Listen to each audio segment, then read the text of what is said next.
She worked behind the library desk, all dark curls, quiet confidence, and the kind of gaze that lingered longer than it should have. I had a girlfriend, a stable life, and a routine I hadn't questioned in years. But we kept running into each other. Until one day, she kissed me between the shelves. Letting her in didn't wreck my life, but it changed the way I looked at it, and I knew I'd never really leave her behind. Have you ever shared a moment with someone that you never spoke of again, but never forgot? Tell me in the comments. I think you'll understand why after this story. And if you enjoy quiet, emotionally charged stories like this one, don't forget to like, subscribe, and share with someone who'd get it. It means the world. I used to work at the cafe on the corner of 3rd and Maple, the one with the underpaid baristas and the eternally sticky wooden tables. It had decent espresso and predictable noise, the kind of place where no one looked twice if you sat alone for hours with a laptop. But lately, the noise wasn't helping. My mind was too tangled for white noise to untangle. So I ended up at the library. It wasn't even a proper research library, more like a half-forgotten branch tucked behind a florist shop and a vape store. The carpet was worn, the lights a little too yellow, but it was quiet in a way that didn't just mean silence. It was soft, safe, and on that particular Tuesday, it had Lucy. I didn't know her name at first. She was behind the main desk, sliding returned books across the scanner like it was an art form. Black top, high-waisted trousers, hair in an effortless low bun that framed her face just enough to make you wonder what she looked like laughing. Her presence felt too magnetic for this sleepy place. I watched her longer than I meant to. She noticed. Our eyes met, just briefly. I looked away too quickly, adjusting my bag and walking deeper into the stacks. I told myself it was nothing. A curiosity. A flicker of interest I'd misinterpreted. I had Annie, after all, my girlfriend of nearly 5 years. We lived together. We shared groceries, dog walks, and matching bathrobes. We also shared silences that stretched too long across dinner and a growing ache I couldn't explain. Lately, she'd been somewhere else in the room even when she was next to me. Still, I wasn't looking for anything. The first time I spoke to Lucy, it was about overdue fines.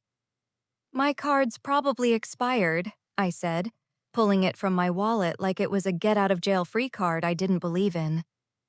"Or cursed." She smiled. It was small, a little lopsided. "We don't curse cards, just gently shame them." Her voice was deeper than I expected, smooth, like something warm poured slowly into a mug. I handed her my card and she scanned it. "Still good," she said. "No shame required." "Not yet," I murmured, trying not to smile like an idiot. I left with 2 books I didn't plan to read and an excuse to come back. The next day I returned. So did she. She was reshelving returns near the poetry section. I pretended to browse while stealing glances. She wasn't doing anything special, just sliding books into place. But I couldn't stop watching the way she moved. Calm, confident, like she belonged in her body in a way I never quite had. That night, I couldn't sleep. I lay in bed next to Annie, who had fallen asleep after a long call with a client she didn't particularly like but couldn't afford to lose. I stared at the ceiling and let my mind wander places it shouldn't. In my head, Lucy leaned in near the stacks. I imagined the scent of her, probably something clean, like citrus and old paper. Her lips brushed mine, slow and curious. Her hand found my waist. I kissed her back like I meant it, like I hadn't kissed anyone that way in years. I imagined the faint echo of a footstep nearby, the thrill of being caught but not caring. I turned toward Annie in the dark, guilty, and buried the fantasy under my pillow. 2 days later, it happened. I was in the fiction section, crouched to scan the bottom shelf when I heard the soft creak of boots. Lucy rounded the corner, a stack of books in her arms. She smiled when she saw me. "Don't tell me you're reading all these." I like options, I said, standing up too quickly. One of her books slipped from the top of her stack. It hit the floor with a muted thud. We both bent to grab it and froze, faces suddenly too close. Her eyes held mine. Neither of us moved. She reached out and brushed her fingers against my elbow. A light touch. Not quite an invitation, not quite innocent. I didn't pull back. Instead, I tilted my chin. Barely. But it was enough. Lucy leaned in. The kiss was soft, hesitant. She tasted faintly of peppermint tea and something I couldn't place. Something warm. I melted into it without meaning to. One hand steadied me against the bookshelf, the other touched her shoulder like I'd done it before in another life. And then, "I'll be sorry," a voice. A student with headphones walked right past us, clutching a slip of paper. We broke apart, startled. Then, we laughed. Quiet, breathless laughter that made my chest ache. Lucy leaned her forehead briefly against my shoulder, trying to muffle the sound. "We're very good at this," I whispered, my heart still racing. "Stealth level 0, she murmured, biting back a grin. We looked at each other, flushed and breathless. The kiss was over. The moment interrupted. But the current between us? Still very much alive.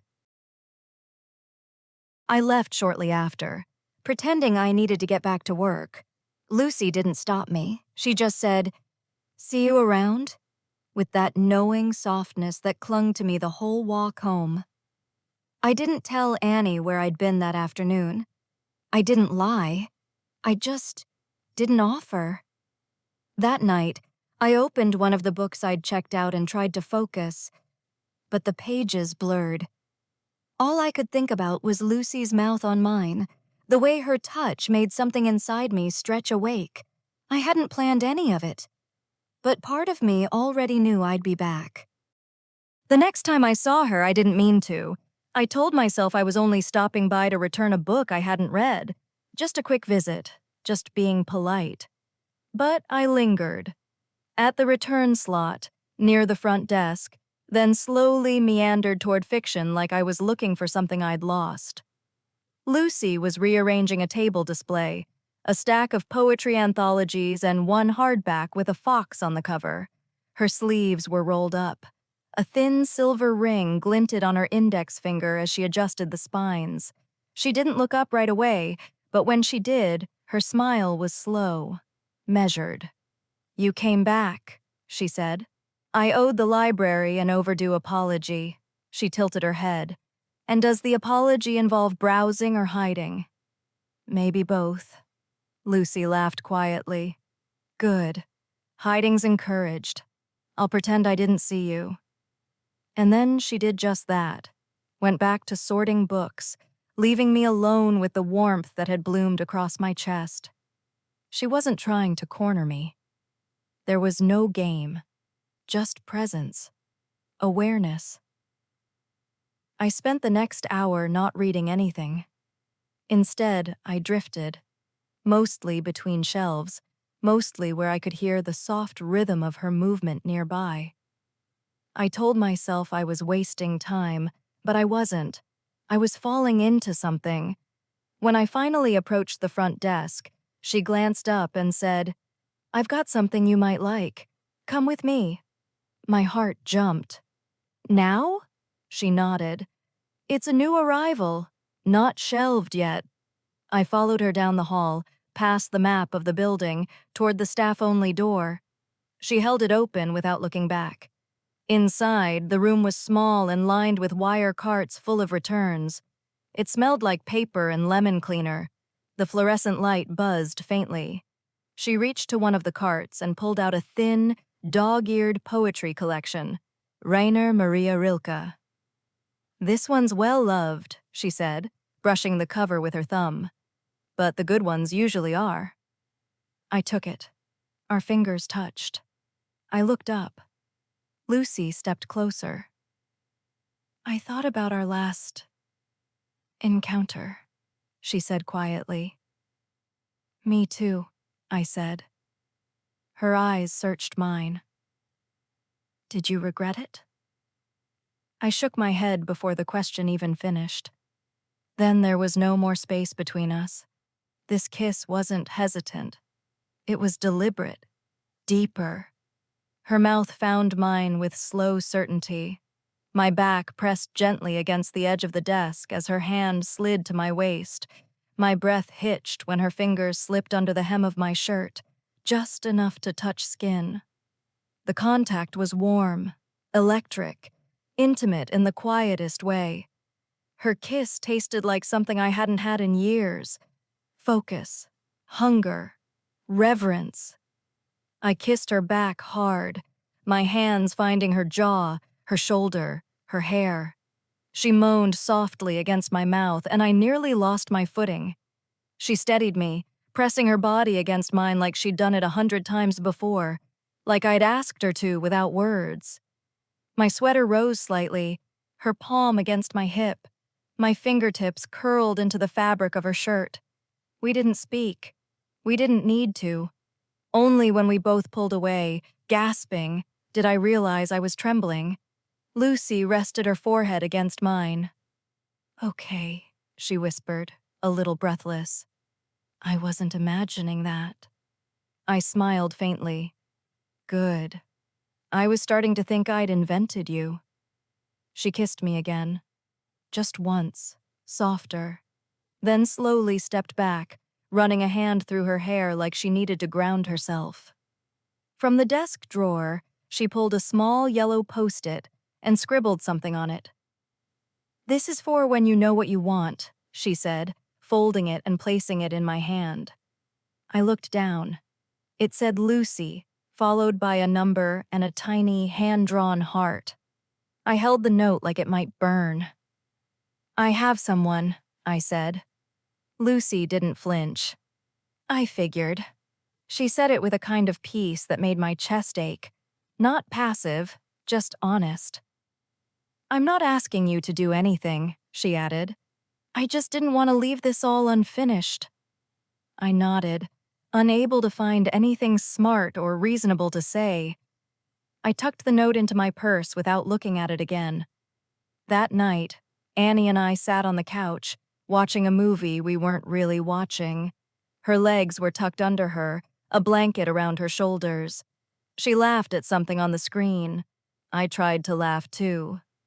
But part of me was still in the staff room, in the hum of overhead lights, in the curve of Lucy's smile just before our mouths met. When Annie leaned into me and kissed my cheek, I kissed her back, gently, thoughtfully, and felt the guilt rise quietly like a tide I didn't know how to hold back. Later, when she went to brush her teeth, I pulled the post-it from my purse and looked at it under my bedside lamp. The heart next to Lucy's name made my throat tighten. I could message her. I could say I missed her already. I could go back. But I didn't. I folded the note again and slipped it back inside. Not thrown away, not forgotten, not yet. For days, I carried the post-it in my purse like it was a lit match. I never opened it again. I didn't need to. I had memorized it. The slanted L in Lucy, the little loop in the 9 of her phone number, the heart drawn like it had been added at the last second and regretted instantly. I didn't text her. I didn't go back to the library. I told myself I was busy, but I wasn't. What I was, quietly, privately, was overwhelmed. Not with shame, not with guilt exactly, but with the soft ache of possibility I'd never let bloom. I replayed our kiss in the staff room too many times, the weight of her body against mine, the feeling of her lips parting just slightly before she sighed into me. And that moment, afterward, when she looked at me not like she wanted something more, but like she already understood that I wouldn't give it. She didn't chase. She didn't reach out. She didn't need to. Annie didn't notice anything had changed. Not really. Maybe I got quieter in the evenings. Maybe I paused longer when she asked how my day was. But we were already in a season of softness, where comfort had taken the shape of absence. We weren't fighting. We weren't passionate. We were functional, gentle, kind. I loved her. Still. But love and clarity are not the same thing. Sometimes Annie would brush her teeth with the door open and ask if I needed anything from the pharmacy. Sometimes we'd sit at dinner and scroll through our phones, occasionally showing each other a meme or a recipe we'd never make. We still kissed goodnight. We still watched movies on the couch. She still reached for my hand in the dark. But my hand, that same hand, had touched Lucy's face just days before, had curled into Lucy's shirt, had held something I couldn't bring home. One Sunday morning, I cleaned out my purse. I dumped everything onto the bed while Annie was out walking the dog. Receipts, hair ties, lip balm, gum wrappers, a USB I hadn't used since 2022. And there it was, folded, unassuming, the Post-it. I picked it up and held it between my fingers. The paper was soft from being handled too many times. The ink slightly faded on the curve of the heart. I stared at it longer than I meant to, like it might say something new if I gave it time. Then, very slowly, I stood, walked into the kitchen, and placed it on the counter. I stared at it for a while. Then I crumpled it. Not with drama, not even with regret. Just finality. Like closing a book I wasn't going to reread. Like letting something exist only in memory. I didn't throw it in the main bin. I walked it out to the chute down the hall, let the metal door clang shut behind me, and leaned against the cool wall for a long moment afterward. I had the chance. I had the moment.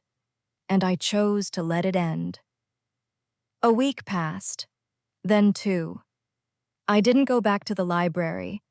I didn't text Lucy. But I thought about her. In the small, strange moments when my body remembered before my mind did.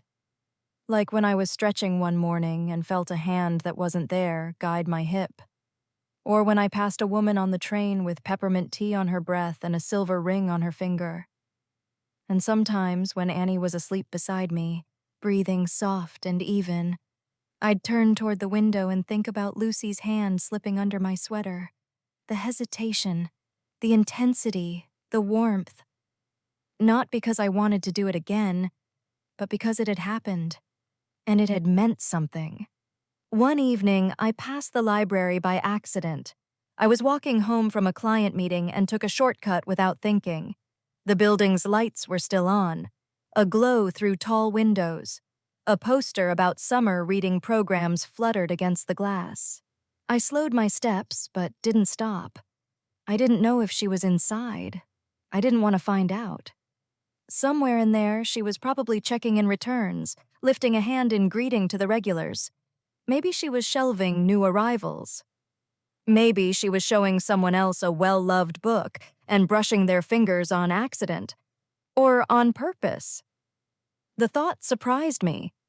Not because it hurt, but because I didn't feel possessive. I had known her for 3 days, kissed her twice, imagined her 100 times, and I would carry her longer than I carried most things. I didn't tell Annie, not because I wanted to keep a secret, but because I didn't want to undo something that didn't need undoing. Lucy hadn't been a threat. She had been a mirror, a spark, a reminder that I could still want, that there were still parts of me, sleeping parts, that could wake up when touched the right way. I wasn't looking to leave Annie. I was just learning something quietly important about myself, and I didn't need to confess to grow from it. Some things live best as memories, untouched, undisturbed, like a photograph in a drawer, like a Post-it that once said Lucy in slanted ink with a heart that meant maybe. A few months later, Annie and I took a weekend trip to the coast. Nothing dramatic, just a small inn by the sea, wind-heavy mornings, coffee with sand in our shoes. One night, we sat by the fireplace, her head on my shoulder, and she said, You've been more present lately, like you came back from somewhere. I didn't answer right away. Eventually, I said, maybe I did. She didn't ask where I'd been. She didn't need to. She just reached for my hand, and I gave it to her, steady and whole. And that was enough.